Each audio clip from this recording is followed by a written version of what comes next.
In this nugget, the first of a series of 2 on project time management, we will focus on schedule definition, the activities associated with preparing the project schedule. This covers activity definition, taking the WBS initially defined during scope management and breaking it down to a further level of detail where single activities, single tasks can be assigned to single individuals. We'll focus on developing the project sequence, which tasks must be completed first, which are predecessors, which are successors on the overall project plan. We will focus on understanding what resources will be required to complete our project.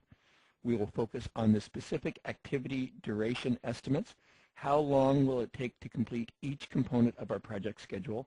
And finally, we will talk about specific activities related to developing the project schedule, getting the complete activity list, sequence, resource estimates into a project scheduling tool to develop the project plan. And that will complete this nugget on project schedule development. In the next nugget, we will focus on project schedule control. Although it may appear overwhelming to have 5 separate components related to project schedule development, it actually isn't that bad. The PMBOK defines, and in reality you will find, that many times on smaller, simpler projects, activity definition, sequencing, resource estimating, duration estimating, and schedule development will happen concurrently. You will not be conscious of doing a separate activity for definition versus sequencing versus estimating versus development. And in fact, on many small projects, these 5 components will be done concurrently with developing the work breakdown structure as part of scope definition. We have broken them down here in these nuggets, as well as the PMBOK guide have broken them down separately to ensure that you're aware of the specific requirements to do good activity definition, to do good activity sequencing, resource estimating, duration estimating, and schedule development appropriately. It's important that you're aware of these separate activity steps as part of overall project management, and it's critical that you're aware of these separate activity steps to pass your PMP exam. But the key, when you're developing an actual project plan to deliver a project, be aware that you're covering the intent of each of these, but don't focus exclusively on saying, I am now doing activity sequencing. As I mentioned, especially on smaller, simpler projects, you will be doing these 5 things concurrently, and you won't be aware of a separate, specific thought process for sequencing versus estimating versus duration. The first step in project schedule definition, as defined in the PMBOK guide, is activity definition. Essentially, activity definition is documenting the work to be performed. Activity definition is going to start where creating the WBS in scope definition stopped. Activity definition takes the WBS, which was deliverable based, and turns it into a WBS, or an activity definition, that is work or schedule based. What do we mean by that? Basically, we're going to have one WBS element to one resource. Whereas a deliverable-based WBS could have multiple resources. You could have 3 or 4 or 5 analysts assigned to a task to define, understand the current situation. A activity-based WBS would break that down where each resource would be assigned to each component, a unique component of the WBS.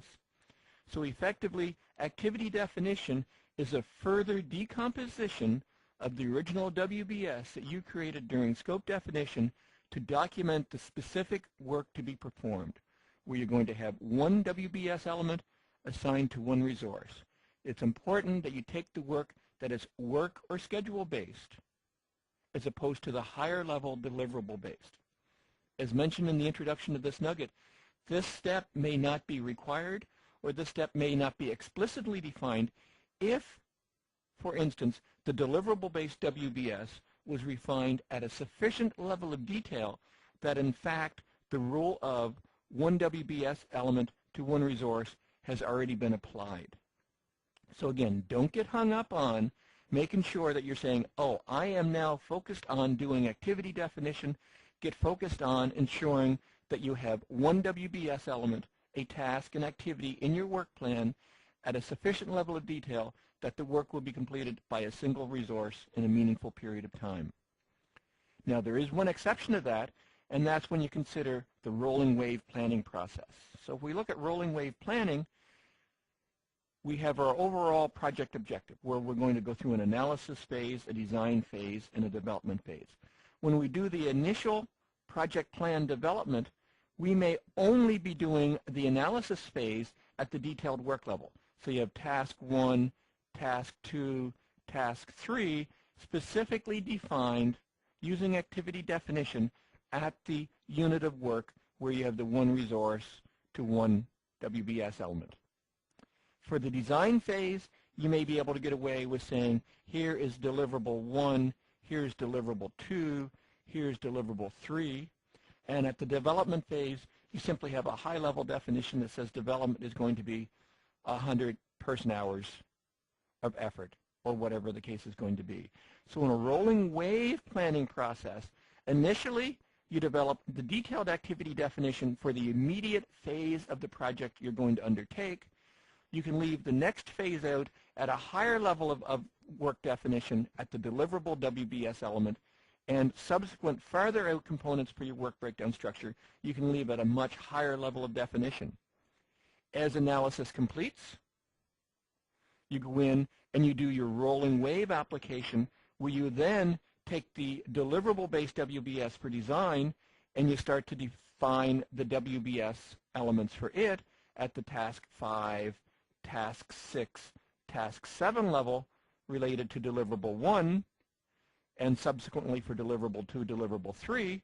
And your development estimates, you will start to break down that for development we will have development deliverable 5, deliverable 6, and so on. And this is your rolling wave. As design completes, you would then do your further work breakdown definition for the development tasks. Doing rolling wave planning is a very effective way to develop good, solid project plans. Before analysis has started, you really don't have sufficient detail to allow you to define what are the tasks that are going to be required to produce each and every deliverable for a design, because you don't know what the design is going to be, because analysis is going to be done. And if you don't know what design details are going to be, you certainly do not have enough information to define at any level of granularity, even to the deliverable level, what the final products of development are going to be. So with rolling wave, you can focus on ensuring you have the proper WBS elements, the proper activity elements defined to ensure that analysis is successfully completed. Then based on that, you can start to develop further detailed estimates for design and so on. The one issue with rolling wave planning is senior management and the business are going to say, well, it's fine for you to tell me that analysis is going to be 250 person hours or 250 person days worth of effort. I want to know what the total project is going to be. And that's why you need to get into the rolling wave, where you do a higher level definition of planning for design and even a higher level definition of planning for development, so that you can say, based on the information I have currently at hand, analysis will be 250 person hours. Based on this, I think design will be 175, and based on this, development will be 200, so the total project effort will be such and such. But you need to ensure when presenting that total project effort, that 525 number, that you're presenting it in a way that people understand that there's a degree of imprecision, that there's a degree of flexibility in that when you're presenting the information, you're defining that it's plus or minus a certain percentage, plus or minus 75%. When you're doing rolling wave, it's important that you're presenting the definition that the total project definition, the total project size, has been estimated, and you have a certain degree of confidence, potentially not high, because we're simply doing a very high-level cast of what our further out phases are going to be. And as you refine this, the design may not be 175. The design may, in fact, become 225 based on the detailed estimates. And based on that, you're able to refine that says development will not be 100. Based on this information, development is going to now be 150. Or maybe we should become more optimistic and say, based on this, development is going to be shorter and will only be 75. So when you use a rolling wave planning process, it's important that you define your level of confidence that when you're presenting the total project picture back to senior management, back to your business sponsor, they understand that this is not a firm, fixed estimate for the total project. It's simply a firm, fixed estimate for the next phase for your rolling wave, and best assumptions, and I'm going to use the term best guesses, for the further out phases for your project, and you're going to present your level of confidence. The next step in project schedule development is the definition of the activity sequencing. In other words, defining the dependencies between the tasks, identifying any dependencies that one task has on the other. Dependencies can be set up with four main types, with the most common being finish start. Finish start, simply applied, means that task B cannot start until task A has finished. Hence the link, hence the dependencies from A's finish to B's start. Used most commonly, probably 95% or better of all dependencies created in a project plan will be a finish start type. Other types of dependencies are finish, where we're saying task B cannot finish until task A finishes. Often used where you have a series of tasks that will finish and result in the combination of a milestone for a phase or a component for your project, where the final tasks for the phase would have a finish relationship on the milestone itself. A similar style of dependency is a start, where you're saying B cannot start until A starts. Similar application, except in this instance it would be the tasks are dependent on the start of a phase, the start of a milestone, and the subsequent tasks can start once the phase or once the milestone has been initiated. A final type of dependency is start-finish, not commonly used, and therefore will not be discussed further in this nugget. The most common style of dependency is finish-start and will be used most times in creating a project plan. When you're creating your project dependencies, you need to ensure you're focusing on the mandatory dependencies. The dependencies that absolutely impact the outcome of the project, or the dependencies that absolutely determine that B absolutely cannot start until A has been completed. B is dependent on some output, B is dependent on some process, B is dependent on some information that A is going to be provided, and therefore B cannot start until A completes. Often people will put optional dependencies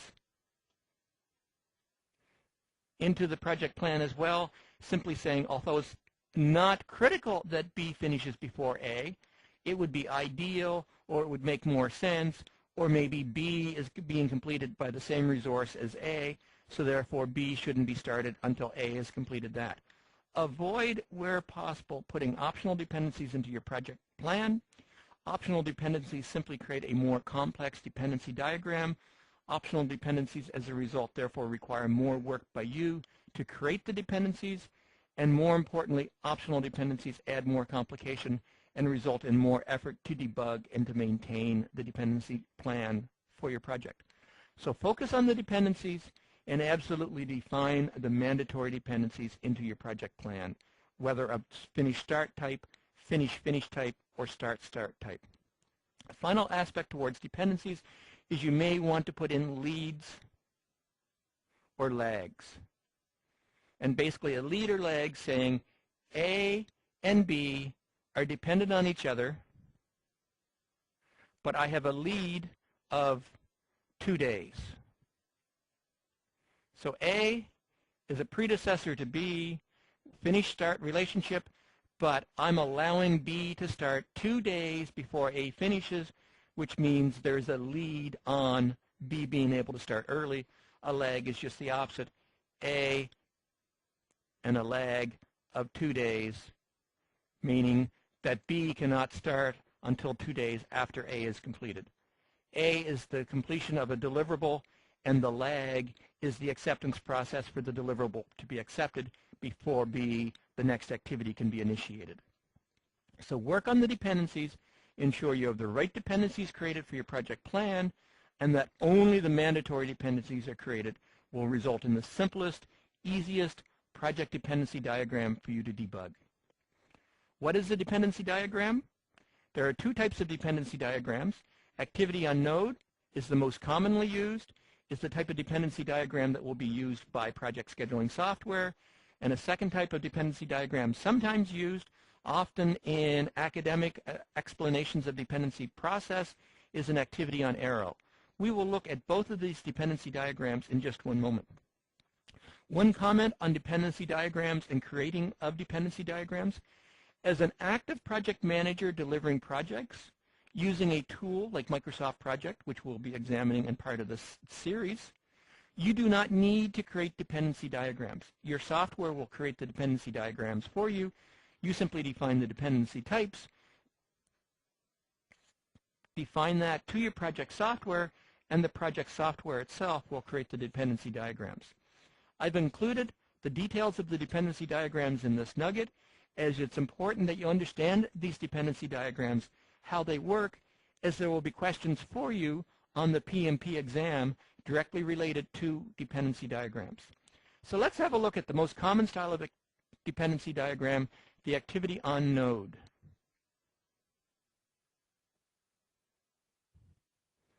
The activity on node, or often referred to as the precedence diagram, consists of the identification of each activity, each task in your schedule, in this case tasks 1 through 5, defining them on the nodes, and then using lines or arrows to link them. So in this case we're saying task 1 has a successor task of task 2 and task 4. Task 2 has a successor task of task 3, and task 5 has predecessors of 4 and 3. This is depicting the most common style of finish start, but if appropriate, you could say this is a start start and this is a finish finish type of dependency within your activity on node dependency diagram. Again, activity on node, the most common. Activity on node is what your project scheduling software will draw for you, often called the dependency diagram. Each activity, each task in your project is identified as a node, the box, and the dependencies between the nodes, between the activities, identify the actual dependencies, where 1 to 2 has a finish-start relationship, where 3 to 5 has a finish-finish relationship, and 4 to 5 has a start-start relationship. This allows you to understand the dependency diagram. This will be examined and reviewed on the PMP, so it's important that you understand what an activity on node is, how the activities are represented, and how the dependencies are represented. This is quite different than the next style of activity diagram we're going to look at, which is the activity on arrow.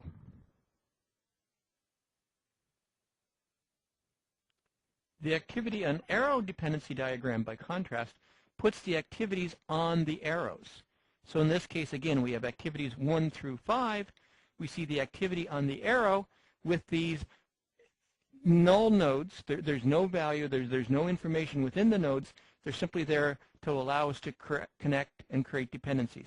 So in this case, 2 and 3 are dependent on 1. Then we have 4 is dependent on 3, and we sometimes have to create these dummy dependencies that's going to allow 2 to have a dependency on the end of the project or default through activity 5.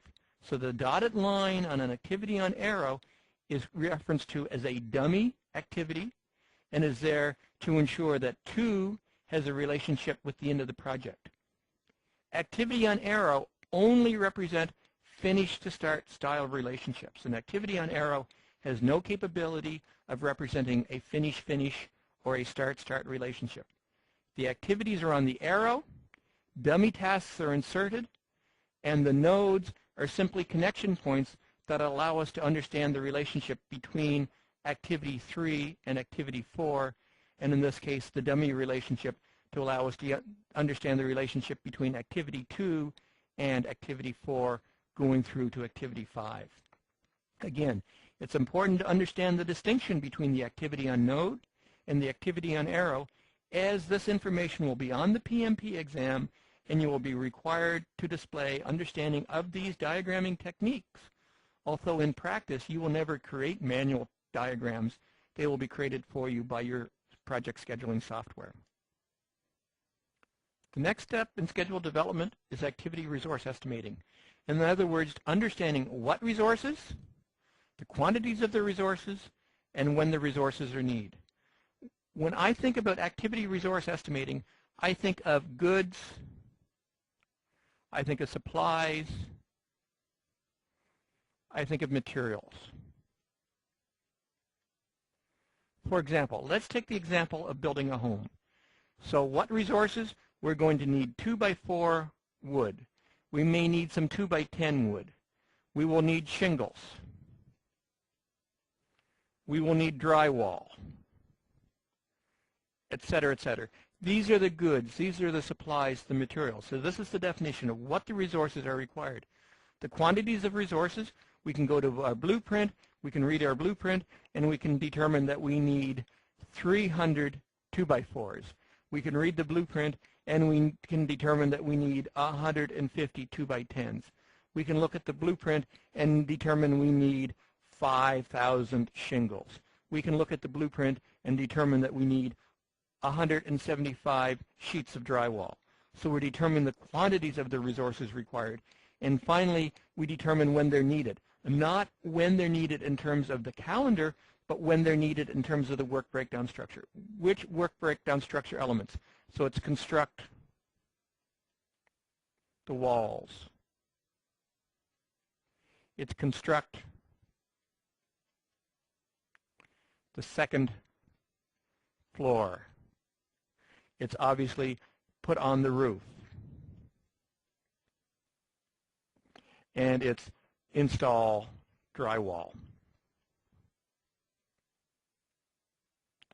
So activity resource definition is all about understanding what goods, what supplies, what materials are required to allow you to execute your project plan. You need 2x4s, you need 2x10s, you need shingles, you need drywall. This information can be determined from the project scope, in this case from our project blueprint. You determine the quantities, again from the project scope, from the project blueprint, and you determine when the resources are needed based on the work breakdown structure elements that have been defined for your project. The next step in project schedule development is activity duration estimating.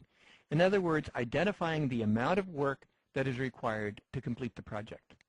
Unlike resource estimating was focused on the goods, the services, and materials, the duration estimating is focused on the team. The amount of work the team must put in to each work breakdown structure element to allow the project to complete. You need to focus on the work, the actual effort, not the duration.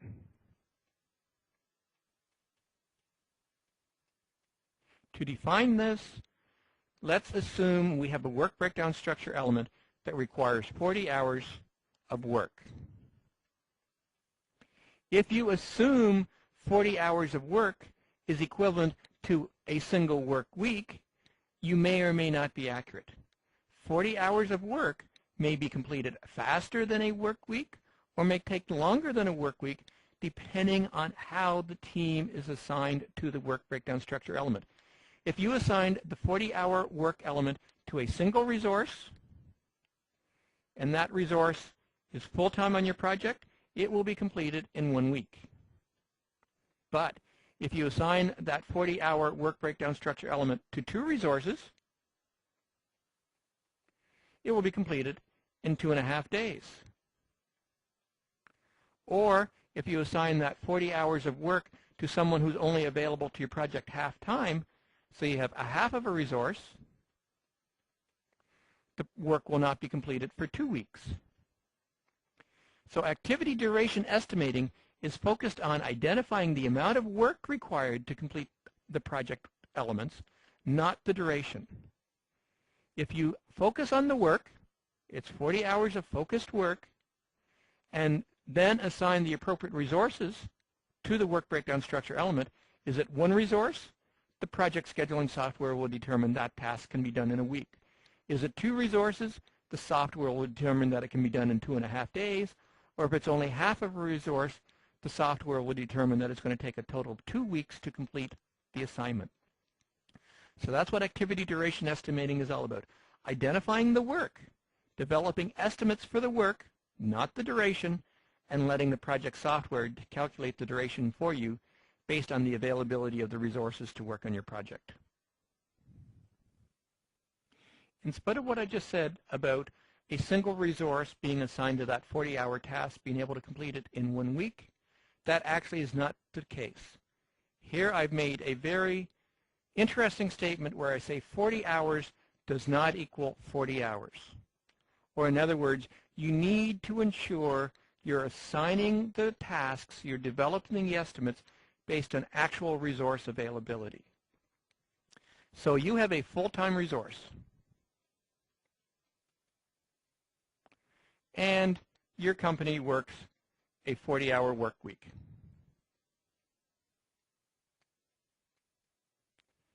In that case, why does a full-time resource working a 40-hour work week not be able to complete 40 hours of work? Simply because that full-time resource is going to get sick occasionally. That full-time resource is going to take a non-project time to read email, for example. That full-time resource is going to take annual vacation.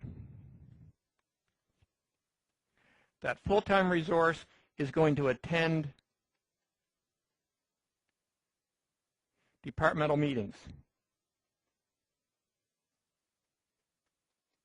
That full-time resource is going to meet with fellow peers to discuss a problem on the last project that they worked on.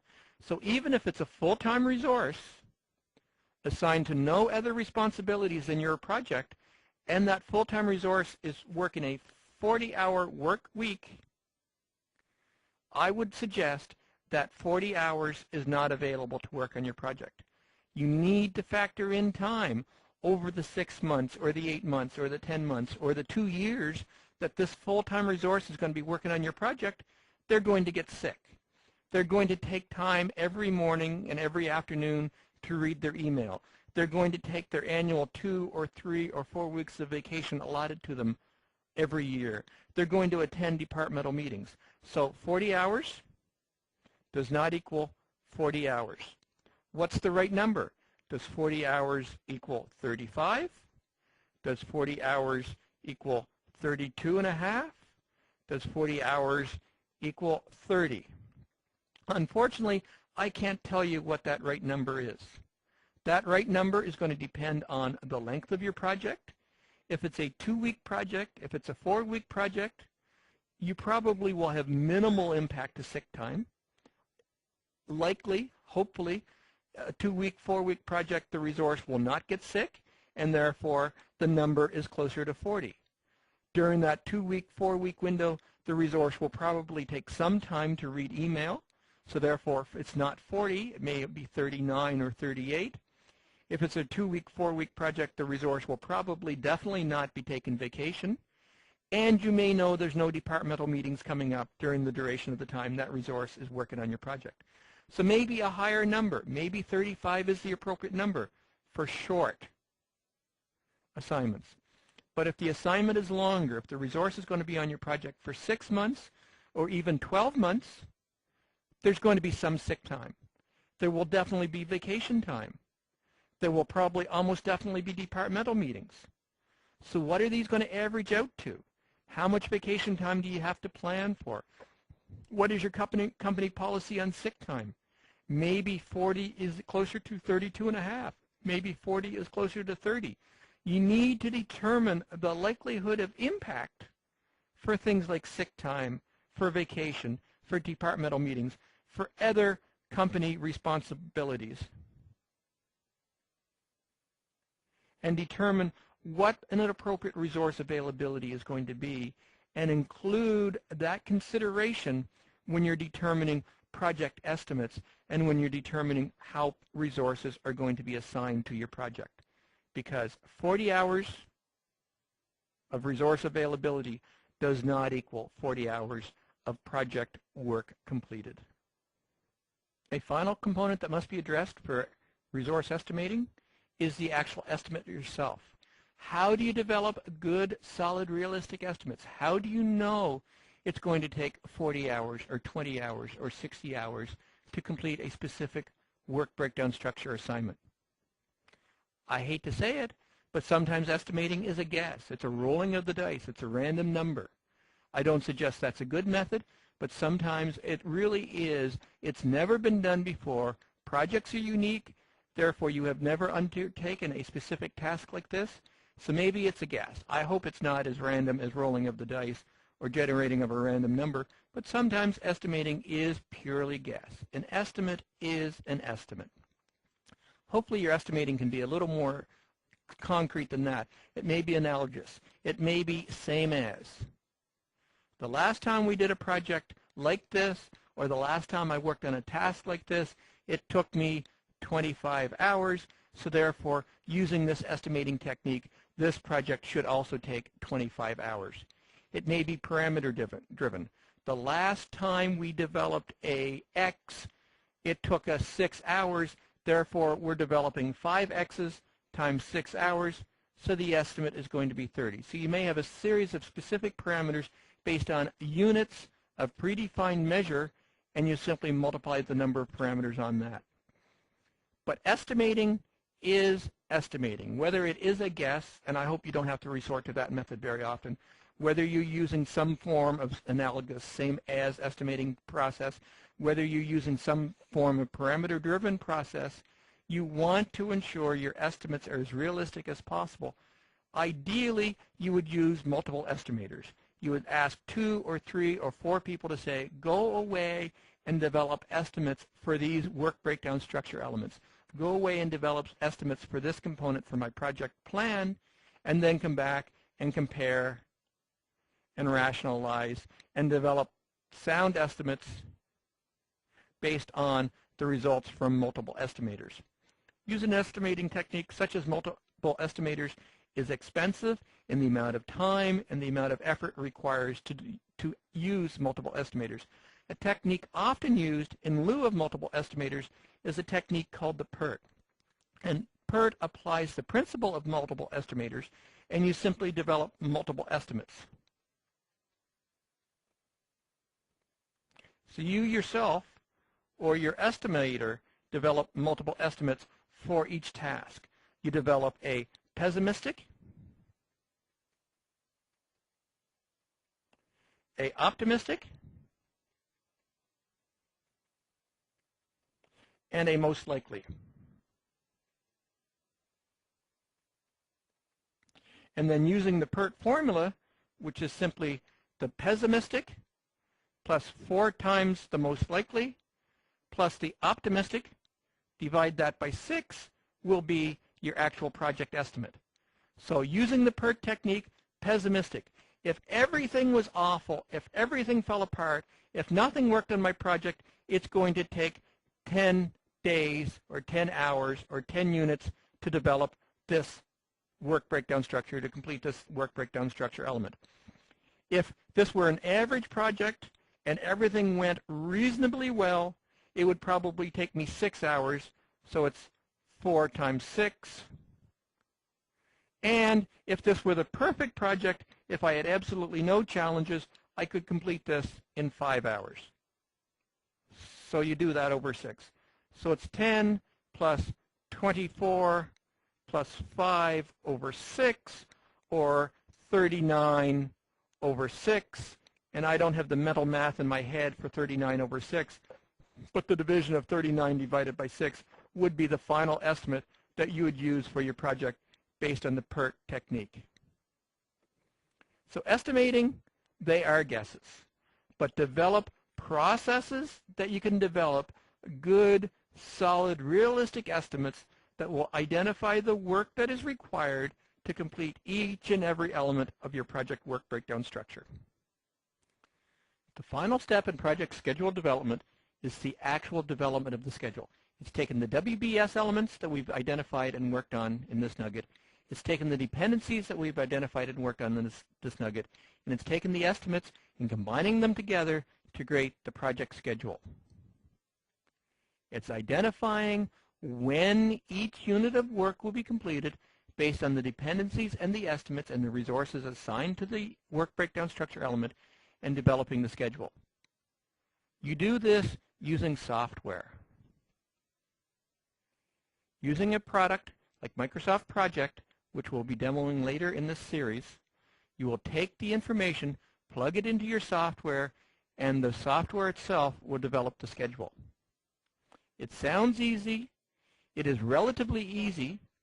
The key thing being the first cut at the schedule, based on the WBS elements, based on the dependencies, based on the estimates, will probably not be the final schedule that you will deliver to your project sponsor. You need to be prepared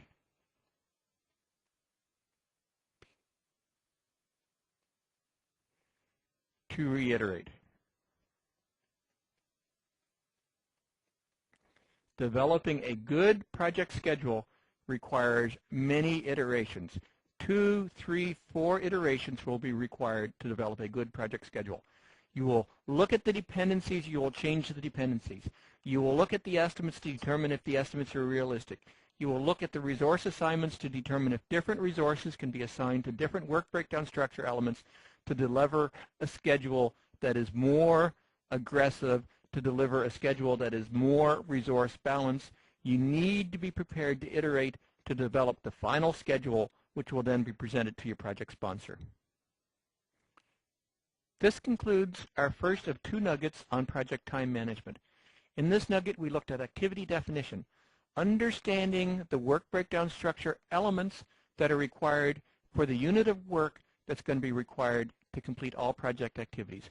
We looked at activity sequencing, understanding the successor-predecessor relationships, understanding the dependencies and defining the dependencies in our work breakdown structure. We looked at activity resource estimating, understanding what resources, what materials, what supplies, what quantity, and when they are required to allow our project to deliver. We looked at activity duration estimating, determining solid, realistic estimates for the work that is required to complete our project. And we took all of the information, our WBS, our dependencies, and our estimates, talked about putting that into a piece of software such as Microsoft Project to develop the realistic schedule that the project is going to be approved and delivered based on. In the next nugget, we will look at the issues around schedule control. This concludes our nugget on project schedule definition. I hope this video has been informative for you, and thank you very much for viewing.